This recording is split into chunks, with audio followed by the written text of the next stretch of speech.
thanks. I'll try to explain some things of how Springest works, what we've learned along the way.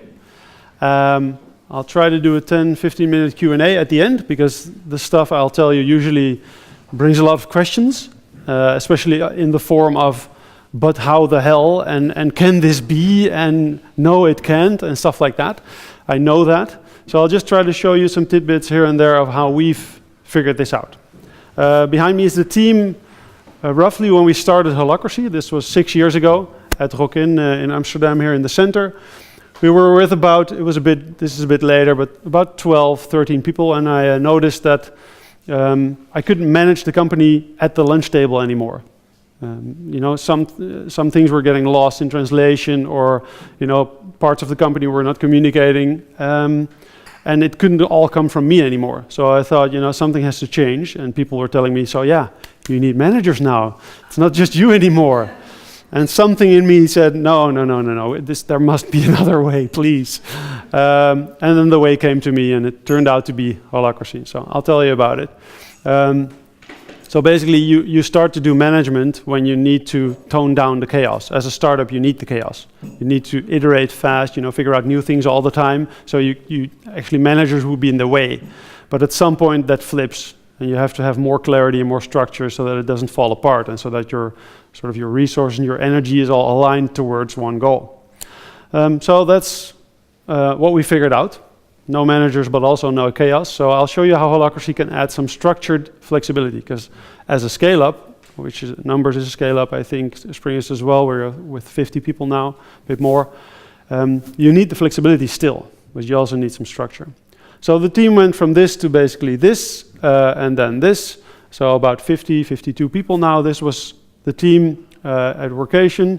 Annelinke was there as well, my colleague. We did a workation to celebrate the successful year we had before, so we all went for a week to Spain to work there in a big villa with everybody, 40, 42 people, something like that. So that's the kind of stuff we do as well. Anyway, why should you listen to me? That's the big question. You're here, you made the choice, but I'll try to give you something also to maybe convince colleagues or other people about this. There are a few things that have changed in the past, 10 years. And some things that have turned out to be true for a longer period of time, but I think this is why you should listen. The first thing is that companies have troubles. Stuff goes wrong. Volkswagen recently with the diesel scandal stuff, basically the whole car industry. The banks, of course, accounting, all kinds of sectors that were heavily regulated, especially those. They turned out to be the most fraudulent, the most, I would really say fucked up sectors. And how can that be? They were the ones that had the most rules, and they are the ones that have the most scandals, stuff that goes wrong, people that start to act unethically, even though those people were not unethical people to begin with. This is interesting. I think you should think about the relation between rules and fraud. There's a relation, there's a strong correlation there.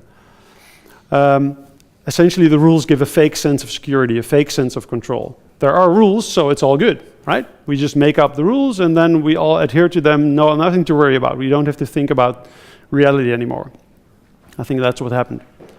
If you look at technology especially, and Nmbrs is in that Springest as well, of course, companies forget to change. They can't adapt. So Kodak had a lot of smart people. They did a lot of digital photography stuff, but still they kept making all the analog cameras and analog film rolls. It's not like Nokia didn't have people that saw, phones need to have a big screen and not just the flip anymore. There were people there, but they couldn't adapt anymore. And Microsoft had that for a while as well. And now Apple is sometimes seen as the new in danger being Microsoft for, Chinese companies and Samsung, Korean companies coming in. So how to how to remain flexible, because this is needed now, because technology changes so much stuff. Another one is more on the recruitment HR side. PwC, formerly PricewaterhouseCoopers, the consultants, they researched young people, millennials. I'm also just a millennial, from 1980. What do you value most when you choose an employer? Number one, learning and development. I want to develop myself. I want to grow all the time. And the number two is flexible working hours. This is what they value. You can give them a car and a phone and a big salary and a big title, but they don't care that much if they are not flexible, if they can't grow all the time. So you need not just learning budgets and HR telling you what to learn. You need flexibility in that. People want to go places, and they don't always know where yet. So your company structure has to support that without being chaotic. But the young people want that. And the fourth reason is that, on average, employees are massively disengaged. They don't care at all about the company's mission. They don't care about how it's run. You see it in the scandals. They're disconnected from the mission of the company, so they behave unethically at worst, or at least unmotivated, which is what usually happens. So these this is from Gallup actually, a large polling company. They say 13% of employees are engaged, and the others are either just disengaged, but I forgot the number, something like 50% is actively disengaged, and a percentage of that is actively working against the company. That's how disengaged they are. They don't care at all. So something has to happen there as well. So my why is roughly this. This is my daughter on the back of my dad, who died a year and a half ago. And the one thing that my dad told me that he was worried about, slightly, while I was, studying and not finishing the study and starting a company and then failing and stuff like that. And my mom was all over the place. My dad said, no problem, I don't worry. But just one thing, will you use your full potential? Will you put it out there? Of course, being a dad, he said, you have so much potential, so much energy, but will you use that and do something good with it? Will you actually do that? That was his one thing, and that stuck with me, I guess. And years later, this became my personal purpose or my personal motto. And then later we started seeing it and also, writing it down as the Springest purpose, helping people reach their full potential. That's what we like, to maximize that. And I hope to also do that with my daughter, who is now 9. It's a bit before that. That's why I'm here. The bigger why here of systems like this, of looking at different ways of organizing, is motivation. And as people that are at least interested in HR or deep in HR, as the numbers people are, and undoubtedly some of you or most of you, there's only one kind of motivation that matters, which is the intrinsic one, the one that comes from yourself, that's from caring and from being passionate about something, not from a title, not from the phone, from the car, from blah, blah, blah. So how do you keep that fire, the heart, alive? How do you fuel that within your employees? That's why I think we need systems like this. And there's this dilemma in learning. This is a famous thing where the CFO or CEO asks the CFO, what if we train people and they leave? Yeah, what if we don't and they stay? You have a lot of dumb people at the company. It costs money. And the same can be said about Holacracy in a different way. What if we give people more power to make decisions and they are wrong? And what if we don't and they are right? Usually the people on the floor, out there, whatever, not in the corner office, not the Michiels and the Rubens, they don't know best because they are not close to the action. And especially if the organization grows, before information has traveled from the bottom to the top and then back to the bottom to be executed, it's too late or too vague or it got lost in translation. So the risk has now become bigger of not making decisions or just having people at the top making decisions that are, useless or wrong, than to give people more power. That will also fail every now and then, but in general will make more good decisions. So I think you should try it. Then the problem, of course, becomes, we are this oil tanker. Maybe you're a small ship, not that massive. And you want to get somewhere, so that works very well. Oil tankers usually get to their destination, right? It just takes them a while, and if you want to change destination, then, bad luck. No way.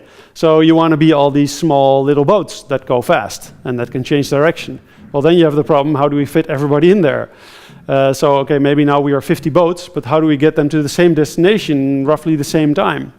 So you have to align the boats, and that has now become your problem, because you're now fast, but you're not aligned. And this is what Holacracy also adds. So does this work? And then I'll dive into the how.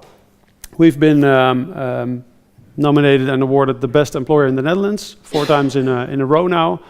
We became third last time though, so there's a little caveat there. We still were allowed to say we are the best, but we were third, so we have to get back there. But definitely for employees it works. They are the happiest, and they are also objectively certified by a third party the happiest. We're also in the book Exponential Organizations, where like Airbnb and Uber are in the top 3, and then we are on number 45 because we are in a sector that's very very big and will grow, learning, and we do it in a way that's scalable and exponential potentially. Plus the thing I like most is that TinyPulse is our tool where we can use to give each other compliments. And we are a very critical company, very harsh to one another, but we also give each other the most compliments. We are very open and very transparent. Can be very direct. You can check this with Annemieke and Olivier as well, ex-Springeteer. So maybe you're now thinking, this is cool, or we want to be like Semco, who do Semler's non-management, or more like Google, where people have 20% of their own time, or like Spotify, where they have guilds and all kinds of other cool names for teams, or like Springest maybe. Don't. This is the big trap. You can't look at Springest and think, we want to do it like Springest. You can use the model we use to create your own self-management system, but it has to be yours. And you can't adopt it. So literally hundreds or maybe thousands of companies are using Spotify's models, which is basically a few blog posts that they themselves say are pretty weakly defined, but now they're taken as sort of a rule book and then try to implement, and it doesn't work. ING is the biggest example of this. They're trying to implement that stuff, and of course it's super hard when you're ING, but they're sort of using the blog post and then trying to put that on the company. That doesn't work. You have to figure out your own. Otherwise, it's not going to work. And this is the hard part here. So it's like not like, oh, there's Holacracy, now we can, now we're done. No, that's actually now we start. Many companies are trying that though. And in the Netherlands, Bol is the best example. They now have 1,000 people working in Holacracy. And they have team by team chosen to do that. First there was one team, and the first team was a team of coaches who worked with their logistics center.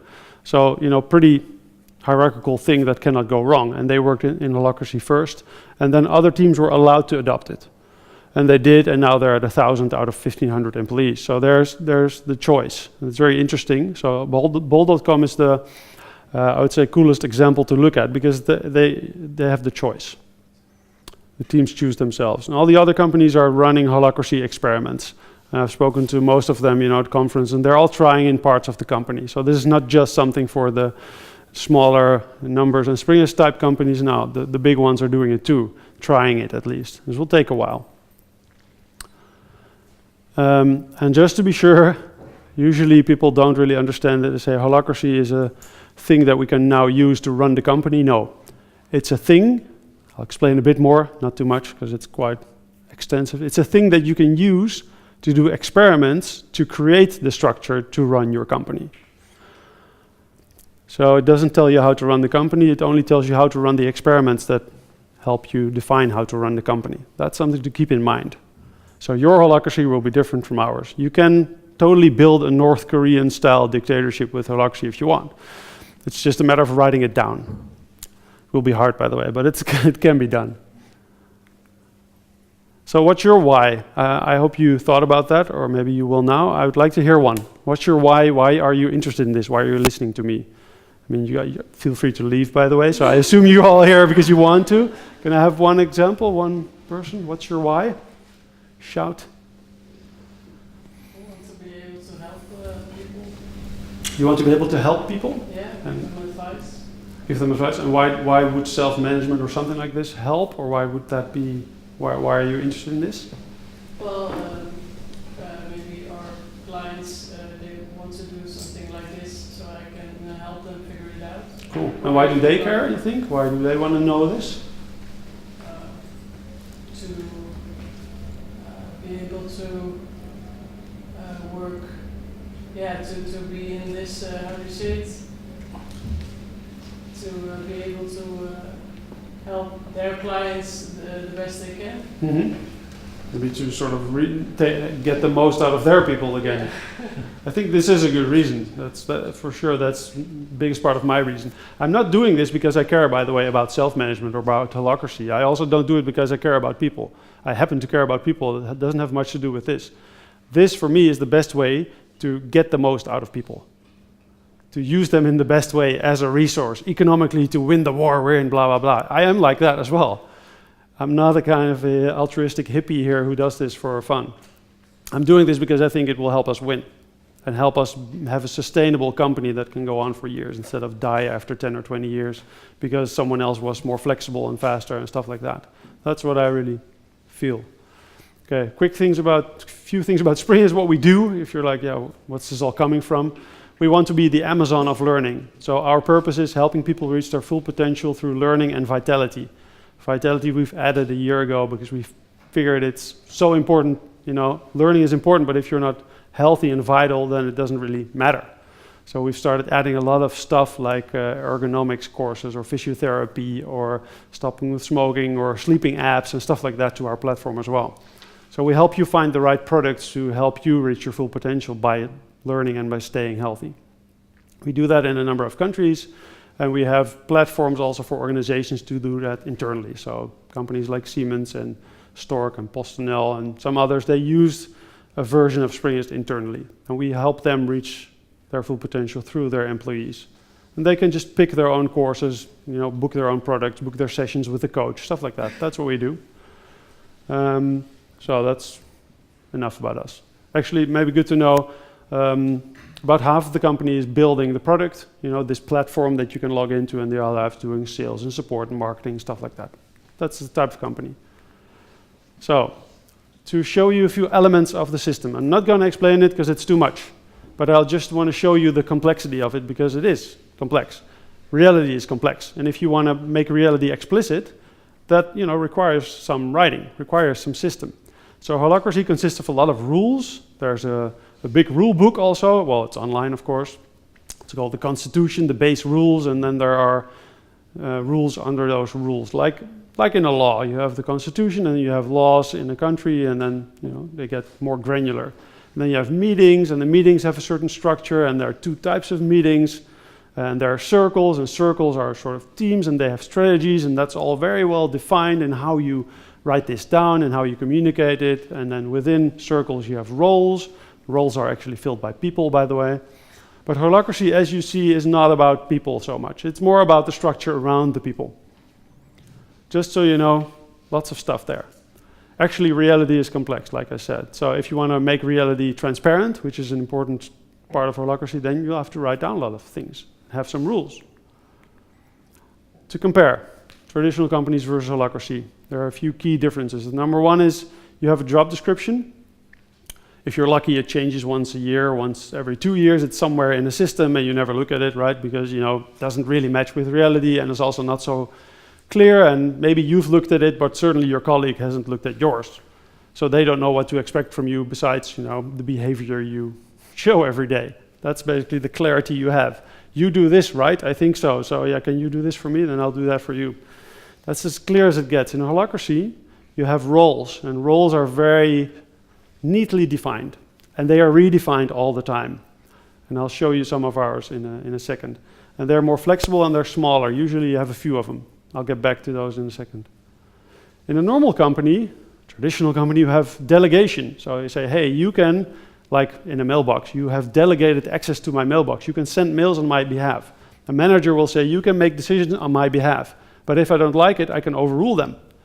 That's the structure here. It's essentially my decision, but I'm leaving it to you for now until, you know, I don't like it anymore. So you never feel safe. In Holacracy, you say it's distributed. Or distributed, it's the better way, right? Distributed. So I say it's your role now, or I ask you actually, do you want to have this role? I want you to take this role. Then it's yours. It's not mine anymore. There are very strict rules in the Constitution, in this book again, that say what I can and cannot do when I have a role or when I don't. So it's really distributed. So it's really yours and not mine anymore. In a normal organization, reorganizations every other year, every 2 years, Leon, the new Nmbrs guy here, has had a few of those at KPN. That's what they do. Every 2 or 3 years, someone comes up with a new strategy. They say, now I know what the future looks like. And then in a year, it turns out to be not true or not entirely true. And then they figure out how to do it again. And a year later, they figured out what the future will look like. And they try to predict the future again, and on and on and on. In Holacracy or similar systems, you have rapid iterations. This changes all the time. So if you look back 1 year, Springest looks totally different, but we did it in 200 steps. So it was easy to test and cheap, and if it goes wrong, it's just one step and not this big reorganization.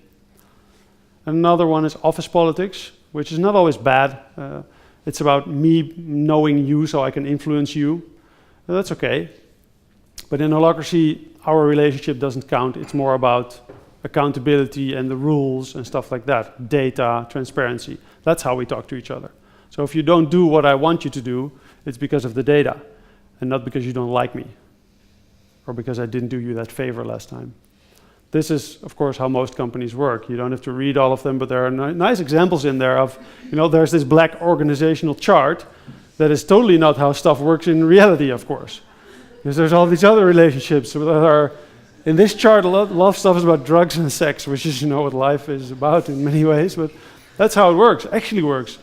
And if you want to learn this, you'll have to, it takes a year or maybe 2 when you finally figure out how the company works, right? And then you start to become efficient because I'm going to talk to her for this and them for that and stuff like that. I'll skip that, it's too funny. And this is how Springest works. This is our org chart. You can look at roles.springest.com. It's open. You can see all the roles and circles we have and what they're accountable for. And if you then look next week, it might look a bit different. You can read what we do. You can read what I do. Literally, type in Ruben. You see all the roles I have. Think about 30 or something. It's very clear what I do. And people know when I ask them something from what role I am talking. So they know why and they know what they can expect from me. And what they also cannot or shouldn't expect from me. They don't have to listen to me because it's not a role or we're not in the same circle. There are all these rules that protect them, makes them feel safe to take risks and initiative and be creative. So 7 roles per person on average and 5 changes per week. Just goes on and on and on. So what happens if you do this? Yeah, you crash. Actually, this is a phrase very often used in Holacracy. The question is not, prove me that this will work. Why do you want to do this? I don't believe in this. Convince me. No. The question is it safe enough to try? Then we try. If you think it's a good idea and it's safe enough to try and I disagree, we do it. Amazon has a nice sentence or quote for that, which is, I disagree and commit. I don't agree, but I still will put all my energy in it to make it work. And if it doesn't, we learn something. So what happens? Less chatting, shorter meetings. So many rules, but that means there are also rules about when to talk, when not to talk, what to say, stuff like that. I'll get back to the human part of that, because that sounds nasty, I know. But imagine, meetings will be shorter. A lot more clarity, like I said, with my accountabilities and my roles. It's clear what I do, what is expected of me. So more accountability as well, because I know that you know what everybody can expect from me. That makes me quite accountable. If you don't know exactly what I'm accountable for, how can you hold me accountable? That's a funny thing, right? Even though we always say, yeah, accountability, I want people to be accountable and to take control of their roles. But I don't even know what you are supposed to do. I just know what you tell me you do. A lot of speed is gained by this vocabulary, by these rules, because we all know the rules. And by now, many people and companies use this. So if you got used to these rules, it's easy to jump in because you know what the language is. That's a lot harder in traditional companies. There's less synchronization needed because there are rules and places for stuff. And because they're the same for everybody, we don't have to sort of figure out. I don't have to ask you, hey, what's the status on the project? Where can I find it? Where did you put the document? Blah, blah. No, that's all clear. So a lot of transparency is added, so my decisions get better. Sorry, that's the last one actually, but it's all connected. It's all about knowing, better stuff. This is a mistake that many companies make. They say, I want you to make decisions, but I'm not going to tell you everything you know to make the good decision. because I'm the boss, I know more. At Springest, people can find what is on the bank. You know, how much money do we have? How much money did we spend? What did it get spent on? Why? How much? What was the result? And what happened a month later? Blah, blah. That's all visible. You don't have to see all of it all the time, but you can look it up. And you'll know where to find it because there are all these systems for that. And also, we just stopped emailing. That was a nice one. So we put everything in Asana and some other systems, and we just said email is just so broken. You know, if I email something to you, it's lost forever. If he wants to know it, we'll have to forward the whole thread, and you know, it's horrible. And this is not because of Holacracy, but it's very nicely tuned into it because you need this transparency to make these decisions, etc. And email is just the most untransparent, shitty system there is. They disappear. There's threads. It's just a mess. So it's nice. I would encourage you to just stop emailing. I would also encourage you to stop emailing us, but you still do. You know, the world still uses it. Damn. So we still have to answer them, but we try to do it in different ways. Any FUD? Fear, uncertainty, and doubt? Can someone shout something like, holy shit, how can you, or why, or what, this is scary, something like that? Especially the managers. It's very interesting. If you... Well, it's not the first time that I'm introduced even to Springest. And also this time, what it brings up is the enormous amount of rules and regulations. Right. My question would be how, I mean, you're rewarded for being a very good, satisfying employer to your employees. How do they cope with all these rules and regulations where in a traditional organization you go to HR and they will search in their huge files and they will tell you what do it for you, yeah. The most important thing is the iterations. So you adopt slowly. But the thing is, opposed to normal organizations where you will have to find the person and ask them and then hope that they give the same answer next time to the next person who asks, how would you know? At Springest, someone might say, you know, look there. There's the rule for this process, or there's the accountability described for this person, or whatever. That's a big difference. And you'll get used to finding your way. We have rules of engagement that say how you have to engage with people who are new. And the first time you ask, you know, how do I do this? You give the answer. And the second time, or the second week, we've defined it in weeks, up to 6 weeks. Second time is more, well, where have you looked? Oh, nowhere. Well, where'd you look? Oh, well, go there maybe. Or here's the link or something. And then we get, you know, harsher and harsher. And at some point it will be like, why are you asking me? In what role? You know, what role do you think I have to answer this? Good luck. And that's sort of how you adapt to that. If you want to check it out and see how it works, and this is maybe also an answer, go to a Holacracy Safari. You can also find them on YouTube. There's 2 of them. Last one is 2015, so it's a bit old, but you can book it. And then for, I don't know how expensive they are now. You did quite a lot. Do we ask 50 euros now or something? We do ask some money. We also upped it to 100, maybe, just because it takes some time actually, because we'll explain you how it works. And then you'll be able to see a meeting live. Actually, you're in a room next to the meeting, usually. You'll see how we talk to each other, see how it works. So come by when you want. You can just book it on Springest because you can learn from it. So it's a workshop. So a few things about how we do things, and then we'll open up to Q&A. A lot of stuff is about dog fooding, about using your own product, basically, using the magic. So we also explain to our customers, when you buy our product, you know, this learning platform, you get a little bit of Springest with it as well. Some control for your employees to search for their own stuff, to find their own purpose and fill their own sort of meaning with that. So your first role when you join is the role that's called Springeteer. And in your employment contract, it states that this is the one role you cannot drop. So there's a legal connection as well. You have to take on this role and you cannot drop it. If you drop it, you get into legal trouble. And in the role are things defined. It's bigger now, but you know, some things that are more handbooky, like adding your days off in the calendar, like reviewing your GTD, getting things done every week. There's stuff in there about how to behave. So you know what is expected of you. So you get your first role, and then usually, of course, another one, which is more why we hired you, you know, sales something or whatever. Then your first project, again, self-steering, self-managed, is your own onboarding. Then you get a project, and you'll have to update a circle on your own onboarding because you are in control of that. And there's a lot of help and stuff to help you figure it out, but you are in control of the project, and that teaches you how to run a project self-managed. Not someone else who's dragging you through this process like HR or whatever. No, here's your project, here are tasks, you have to complete them, you have to update on them, etc. Then a big challenge is how to swim, because we throw you in the deep end, of course, and it's hot in there as well. It might be an occasional shark, depending on which part of the company you're in. It's tough.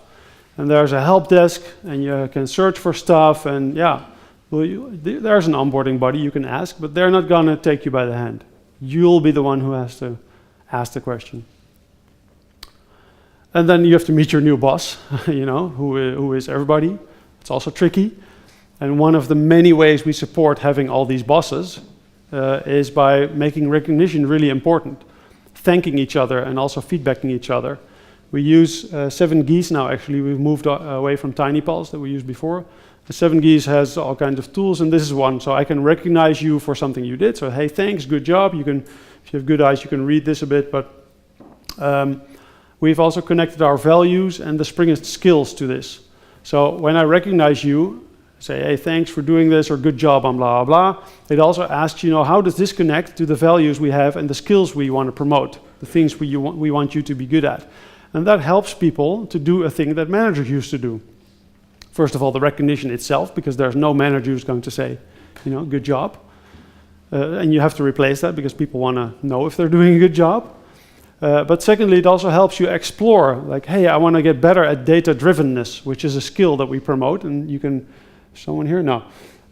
Helping is a nice skill actually too. Helping is a tough skill. First of all, the most important thing, knowing when to ask for help and then asking for help. That's the one thing maybe especially Springeteers are bad at, because they are so, you know, self-managed. I can do it myself. I don't need help. Or if I do need help, it really has to be on fire. So this is how we connect many things with each other, by giving people tools to manage themselves. You can't just say, go self-manage and then leave the rest the same. It will be hell. Also, you know, literally, it will make people insecure. They don't know what to do. You can't take managers away. They're actually doing things. As opposed to what you might feel like, are those managers doing something? They are doing something. They're there for a reason. So you have to replace them with other things. So a few things about the fear, then we'll open up. These are this is sort of the FAQ to take some questions away, and then we get to the really interesting questions. Is there no more hierarchy? Well, there is actually. It's a very, very strict hierarchy. But the hierarchy doesn't consist of people. It consists of these rules and the clarity and the system. But it's not me and you, and that makes it safe, because I know we all play by the same rules. It's not Ruben and Nienke. You know, Ruben decides. No, it's a rule, and you know how Ruben will decide if he has the role to decide.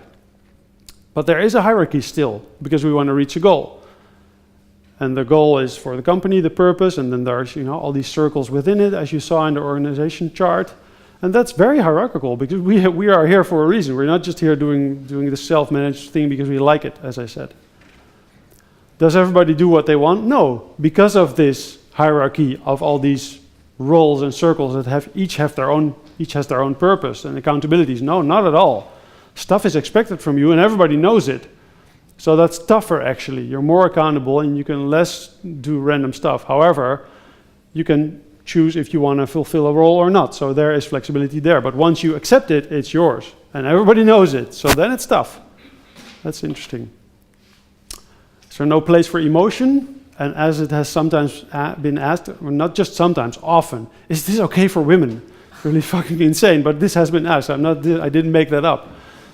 It's a lot safer to express your emotion, because it's not about the person with the biggest mouth or the highest title that gets to speak. No, there are rules again. So it's very safe, actually. And emotion has its place.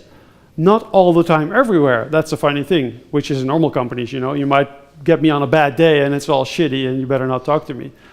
That will happen less often in Holacracy, because there's a place for it, and then you will know it, and then you know when I'm acting in my role and when I'm acting as a person. There are differences there that we recognize. That's how we get stuff done. Should you fire all the managers? Well, some of them, yeah, because a lot of them are replaced by, you know, processes and stuff people do themselves, and specific roles. So no, you don't have to let all of them go. They can do other things too, but you cannot very hardly be a full-time manager. There are things that are manager-like, We call them lead links, and they're also rep links, and they also do some things that managers do. But it's not a full-time job. So if you hear of a company that has people that are full-time lead links, then don't trust it. It's not correct. Cannot be.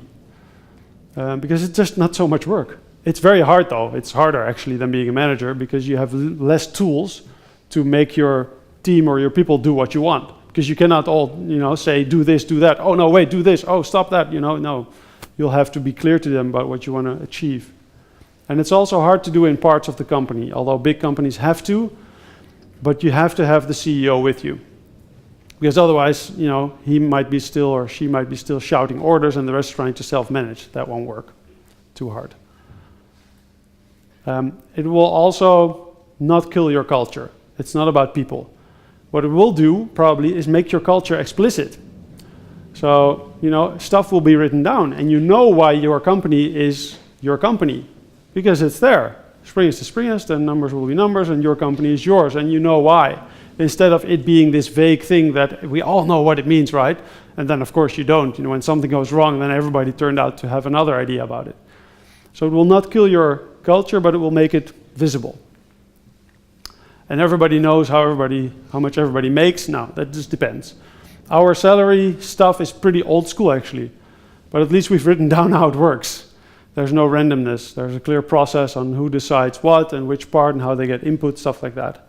But our salaries are not transparent because all the research points to that being a very, very bad idea for all kinds of reasons. Motivation goes down, happiness goes down. Everybody wants more salary, of course, no way back. And there's also hardly any voting, actually. Usually it's clear who is accountable and they decide. We don't vote on anything. Small things, who gets elected as the meeting facilitator. That's almost the only thing that's voted. The rest, no, there's no voting. It's about being accountable, and then you decide, or I decide, or whatever. Final one, we bring data. So not the hippo, the highest paid person's opinion matters most, but the one who brings the data. And then we just try and we validate. It's a very important principle. To sum that up, for me, this is what it is. There's this very clear box within which you can be creative. The artist needs a canvas and paint, and not just anything, because anything will kill your creativity, because it's way too scary. A blank page is already scary, but at least you're supposed to put words on the page, that's something. You need a canvas. And the clarity that a system like this provides is your canvas. And then you can be creative because you feel safe, because you know what you are a part of. That's why you need all these rules. If you take those away and there is no manager to tell you what to do, then you are like an animal, rabbit in the headlights. And like, fuck, now what? So that concludes this. If you have questions, we have some time now, and also feel free to reach out to me later. So thank you very much for the attention.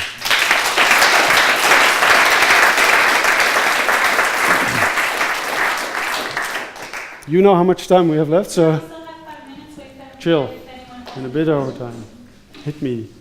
You first, because you already spoke something. I'm curious it's about rules and regulations. What are the rules and regulations about updating the rules and regulations? Who does that, and how does that happen in a company that is growing bigger and bigger and bigger? Because if everybody needs to abide by those rules, then how does that... It's rules. There are very strict rules about how to update the rules. It's called governance, and it's put somewhere in a certain format, and the governance of Springest, the most part, is visible on roles.springest.com. And if you want to change something there, let's say the circle's accountability that you're in, or your own role's accountability, or actually his role's accountability, you can propose it. And then basically, I'm just putting it very shortly, if nobody has any proof that this will make something go wrong that is irreparable, then we try it out. And then it's changed. And then next week, if I found out that everything got worse, then I can change it back.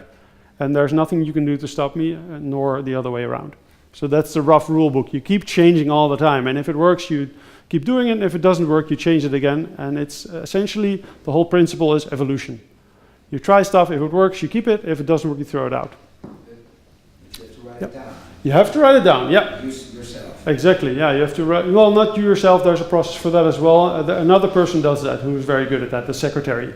And there are rules for how to write it down so that everybody can find it and the right people are updated, stuff like that. So there are all kinds of connections there. How many secretaries do you Every circle has one to keep their own circle sane and nicely described, so to say. You can also see this in the video, actually. There's a bit of governance processing in there, and that's exactly what you asked, like how do you change something? Well, it's in there. Cool. Another question? Yeah. What should happen if you want a salary increase? Mhm. What's the process for that? Yeah, it depends on your Holacracy. It's not the same for us as for them. In our company, you would, if you don't know how yet, you would look up salary. So you can type in salary on roles.springest.com. You find the right person, and they will either tell you, or probably it's already in the role, where the guide is for that. So you search for it, and you can. Then there's a guide that says you have to submit your request here and here, add this data, and then this will happen with it. And in this case, Debbie has that role. We'll get back with you in X time and stuff like that. That's how it works. For us, that's pretty old school. I think it's comparable to asking your manager or HR person. Not yet. Sorry? We have a role for it, and I used to have it, and then someone else got it, and I helped her a bit, and now Debbie does it with us. Is your salary related to the roles you have? Yeah, for sure. That's a big input in it, and then of course the lead links of the circles where those roles live has input and stuff like that. The 360 feedback you get, which is also role-based, all kinds of stuff, all connects. Was another one? Back? No, not you anymore, Michiel. You're the boss here, in the back. Is there existing tooling to support this process? Yeah, there are a few. Glassfrog is the default from Holacracy 1, the company that owns the trademark. We use Asana for it, and we hacked it a little bit, and everything is in there. My tasks are in there, projects, the goals, the roles, the circles, the governance records, the meeting notes, everything is in Asana for us. You could use any system, but I would say there are about 3 or 4 really good ones. Why did you not choose the default one? It wasn't good enough then. I think it's okay now, but we want everything in one system. That has a huge advantage because you always know where to find it, and it's easy to connect things. So that's why we chose Asana, because it's very flexible in connecting the dots, basically. There was one there next to Yeah, I Tom. was wondering, what is your challenge next, right? So you have a high employee satisfaction score. Yeah. Do you struggle with stuff? Yeah, but nothing connected to Holacracy anymore. We've been doing that so long that we're pretty good at it now. And when you come into Springest, you'll get taught Holacracy. We know how to teach it. We know how to check if you'll be able to do it or if you want to do it. That's more it, actually. Everybody can do it, but you really want to invest. You have to want to invest in it. So my biggest challenge currently is just to find good people, but not because of Holacracy, just in general. No, but if you look at satisfaction, so I don't know, what is your score? It's an 8 now, usually 8, 8.1, something like that. And the industry average is 7.2, so that's benchmarked against others. So you mean in satisfaction of employees? Yeah, so is Yeah. it okay if you Pressure, actually. Pressure is the biggest one. Stress. You probably also know that, you know. It's so visible what you do that if it's not going well, everybody knows, and that you'll feel that, you know. And if your manager is protecting you with an umbrella, at KPN, I know a consultant who called that the shit umbrella. You know, it's the one protecting you from above, from all the shit that's coming from above. So yeah, that's tough. You have to deal with that. So we also have several roles helping you with those kind of things. I think that's the biggest one. Yeah, and the mess in the office, actually. There's a lot of complaints about that. It's a big office, big mess, noisiness, stuff like that. Cool. Anyone else? Yeah? Well, right now you're working with 50 people, you've got 260 roles. Mm-hmm. How would that be once you start with 200 people? Do you have like 1,000 roles? And how do you see them? Because it can get quite incomprehensible. Mm-hmm. And I can imagine that when you're with 200 people and there's one person responsible for the salary increase, but there's such a long distance between me and that person, and then I'm starting to talk to someone who I don't really know, but who is going to decide whether or not I will receive a salary increase. Yeah. How do you see that in the future? I don't. I will solve it when it's there. So you will have this tension. This is called the tension. Earlier, probably, then we have 200, and then turns out that Debbie is not the right one to give you input or to negotiate with, and then someone will make a proposal to change that, to say, oh, maybe every circle needs this, or every country needs this, or blah, blah, and then you make a proposal and it's changed. So this problem will not suddenly be very big because, you know, people are having this along the way and they will solve it. That's how every problem gets solved. So I don't know what it will be like with 200, but it's not likely it will be the same, no? We already see that with Germany, of course. You know, we have a part in Berlin with 7 people there now, and they're constantly splitting stuff up, pulling stuff out of the Netherlands and then making their own accountabilities for it, and then doing it in a different way. Very interesting. And then sometimes it gets taken back because there's proof that it's not working or that it's adding so much unclarity that we have to do it in NL, even though it's not perfect for them. But we change those things based on reality and sometimes change them back, and that's how it goes. Cool. We've kind of run out of time, so Oh. maybe if there are more questions. I'll stick around a bit. Yeah, plus here's some contact info, just Twitter, blah, blah, email. I'm very open for that. I might also just say no. We love the phrase, don't think for someone else. Niet voor een ander denken, Nivea. So you can always reach out. I can always say no. We'll be friends or connections anyway. So just ask me anything. And yeah, thanks again. Yeah, thank you so much. Cool.